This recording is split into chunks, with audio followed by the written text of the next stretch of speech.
ಪರಿಸ್ಥಿತಿಯಲ್ಲಿ ತಲ್ವಾರ್ ಅನ್ನೋದು ಗೊತ್ತಿಲ್ಲದೆ ಇದ್ರೂ ತಲ್ವಾರ್ ಫಿಲಮ್ ನೋಡಬೇಕು ಅಂತ ಬರ್ತಾರೆ. ಅದನ್ನ ಹೈಟೆಕ್ ಮಾಡ್ಬೇಕಂದ್ರೆ ನಮ್ಮ ಜಯರಾಮಣ್ಣವ್ರು ಹೇಳ್ದಾಗ ಎಲ್ಲ ಇರೋದು ನಿಮ್ಮ ಕೈಯಲ್ಲೇ. ಇಲ್ಲಿ ನಾವು ಮೇಲೆ ಇರೋರು ಎಷ್ಟು ಮಾತಾಡಿದ್ರು ಇವಾಗ ಒಂದು 10 ನಿಮಿಷ ಮಾತಾಡ್ಕೊಂಡು ಹೋಗ್ಬೋದು. ಈ ಸಿನಿಮಾ ಒಂದು ಮೇಲ್ಮಟ್ಟಕ್ಕೆ ಹೋಗಲಿ, ವಿನಾಯಕನ ಆಶೀರ್ವಾದದಿಂದ ನಮ್ಮ ಸುರೇಶು ಮುರಳಿಯವ್ರಿಗೆ, ನಮ್ಮ ಹೀರೋ ಧರ್ಮವ ಸರ್ ಅವ್ರಿಗೆ ಎಲ್ರಿಗೂ ಒಳ್ಳೇದಾಗಲಿ. ಇನ್ನೂ ಇಂಥ ಸಿನಿಮಾಗಳು 1 ವರ್ಷಕ್ಕೆ 2-3 ಅವರು ತೆಗಿಲಿ, ಇದು ಚೆನ್ನಾಗಿ ಬಿಟ್ಟಾಗಲಿ. ಇದು ಜನಗಳು ನಾವೇನೇ ಇಲ್ಲಿ ಹೋಗ್ಬೋದು, ನಾನು ಮಾಡಿದ್ದೀನಿ, ಹಿಂಗೆ ಮಾಡಿದ್ದೀನಿ, ಡೈರೆಕ್ಷನ್ ಹಿಂಗೆ ಮಾಡಿದ್ದೀನಿ, ಇಂಥ ಟ್ಯಾಕ್ಟ್ ಹೆಂಗೆ ಮಾಡಿದ್ದೀನಿ ಅಂತ ಹೇಳ್ಬೋದು. ಅವರು ಏನು ಹೇಳಿದ್ರು ಎಲ್ಲ ಇರೋದು ನಿಮ್ಮ ಮೇಲೆ. ನೀವು ಯಾವ ರೀತಿ ತೀರ್ಮಾನ ತಗೊಂಡು ಬರೀತಿರೋ ಪೇಪರಲ್ಲಿ ಅದ್ರ ಮೇಲೆ ನಡ್ಕೊಂಡು ಹೋಯ್ತದೆ. ನೋಡಿದಂಥ ಜನ ಯಾವ ಅಡ್ವರ್ಟೈಸ್ಮೆಂಟ್ ಬೇಕಾಗಿಲ್ಲ, ಅವ್ರವ್ರ ಬಾಯಿ ಮಾತಾಡ್ಕೊಂಡ್ರು ಸಾಕು. ಏನಿದ್ದರೆ ಸಿನಿಮಾ ಸಕ್ಸಸ್ ಆಗೋಗ್ತದೆ. ಇದು ನನ್ನ ಅನುಭವ. ಕನ್ನಡ ಸಿನಿಮಾಗಳದ್ದು ಹೆಂಗೆ ಅಂದರೆ ಕಷ್ಟ ಇದೆ. ಕನ್ನಡ ಸಿನಿಮಾ ಇವತ್ತು ಮಾಡಿ ರಿಲೀಸ್ ಮಾಡೋದಂತೂ ಇನ್ನೂ ಕಷ್ಟ. ನಾವು ಅಷ್ಟು ದಿನ ಗಾಂಧಿನಗರಲ್ಲಿ ಇದ್ದೆ, ಒಂದಷ್ಟು ದಿವಸ ಸುಮ್ಮನೆ ಇದಕ್ಕಲ್ಲ, ಏನೋ ಆಫೀಸ್ ಮಾಡ್ಕೊಂಡಿದ್ವಿ, ಅಲ್ಲಿ ನೋಡ್ತಾ ಇದ್ದೀವಿ ಕಷ್ಟ ಸುಖನ. ಭಾರಿ ಕಷ್ಟ ಇದೆ ನಮ್ಮಲ್ಲಿ. ಆಮೇಲೆ ಯಾವುದೇ ಆ್ಯಕ್ಟ್ರುಗಳಾಗಲಿ ಏನೇ ಆಗಲಿ ಫೇಮಸ್ ಆದ ತಕ್ಷಣವೇ ತಲೆದಿರೋದು.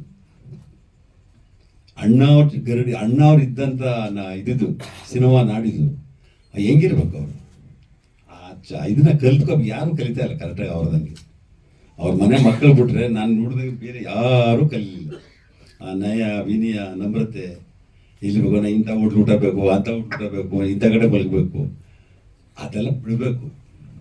ನೀರು ಕಷ್ಟ ಇದೆ ಸರ್. ಕನ್ನಡ ಸಿನಿಮಾದಲ್ಲಿ ಮಾಡಿ ಮುಂದಕ್ಕೆ ಬರ್ಬೇಕಾದ್ರೆ ಭಾರಿ ಕಷ್ಟ ಇದೆ. ನಿರ್ಮಾಪಕರು ಹಣ ಹಾಕಿರ್ತಾರೆ, ಪಾಪ ಅವ್ರು ತೊಂದರೆ ಕೊಟ್ಟು ಬರೋದು ಮನಸ್ಸಲ್ಲಿ ಇರಲ್ಲ ಅವ್ರಿಗೆ.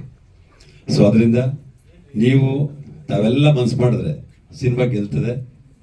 ನೀವು ಫಸ್ಟ್ ಮನಸ್ಸು ಮಾಡಬೇಕು, ಸೆಕೆಂಡ್ ಆಡಿಯನ್ಸ್ ನೋಡೋವಂಥ ಜನ. ಅದರಿಂದ ಇದೆಲ್ಲ ನಮ್ಮ ಸುರೇಶ್ಗೆ, ಡೈರೆಕ್ಟ್ರು ಮುರಳಿ ಅವ್ರಿಗೆ, ಎಲ್ಲರಿಗೂ ಯಶಸ್ಸು ಸಿಗಲಿ ನಿಮ್ಮಿಂದ.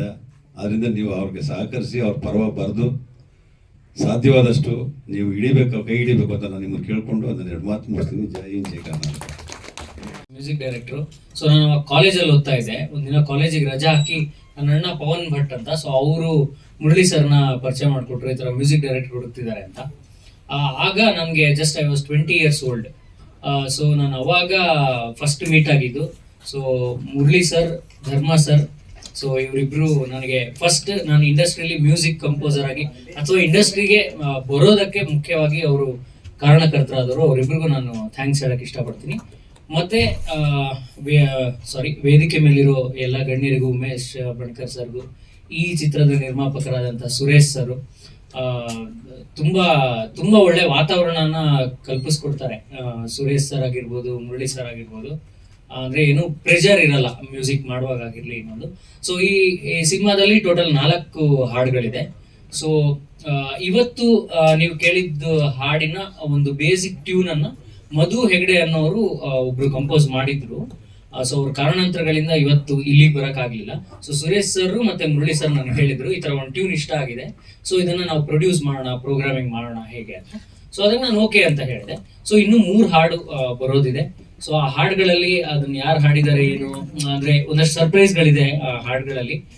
ಸೊ ಜನವರಿ ತಿಂಗಳಲ್ಲಿ ಹಾಡು ಮತ್ತೆ ಟ್ರೈಲರು ಎಲ್ಲ ಲಾಂಚ್ ಆಗುತ್ತೆ.